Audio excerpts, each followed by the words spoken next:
1.5 লক্ষ টাকা একটা গ্রামে ঢুকছে। মা বোনেরা লক্ষ্মীর ভান্ডারে 1.5 লক্ষ টাকা, 100 জন যদি পায় তাহলে 3 লক্ষ টাকা। বৃদ্ধ ভাতা পুরুষ মহিলা মিলে 1 লাখ 1 লাখ 2 লাখ, যদি 100 থাকে তা 3 লাখ 2 লাখ 5 লাখ।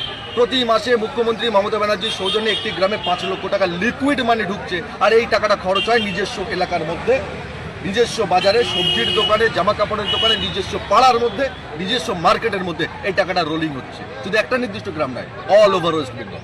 সৌজন্যে মমতা বন্দ্যোপাধ্যায়। অপরন্তু জানিয়ে রাখি শুভেন্দুবাবু, জানিয়ে রাখি, কটাক্ষ করার আগে শুনে রাখুন, আপনার কেন্দ্র সরকার বাংলার বকেয়া টাকা দেয় না, অথচ জিএসটি তোলে।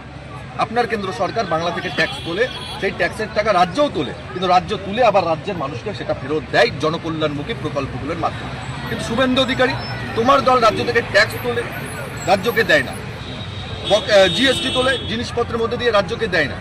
আবাস যোজনার ঘরের টাকা 1,20,000-এর মধ্যে 72,000 টাকা কেন্দ্র সরকারের দেওয়ার কথা ছিল, কিন্তু তারা দেয়নি। রাজ্যের 52 টাকা, 100 দিনের টাকা মাথায় ঝুড়ি নিয়ে যারা কাজ করে তাদের টাকাটা বন্ধ করে রেখেছো, তাদের টাকাটা দাওনি, রাজ্য সরকার বহন করেছে।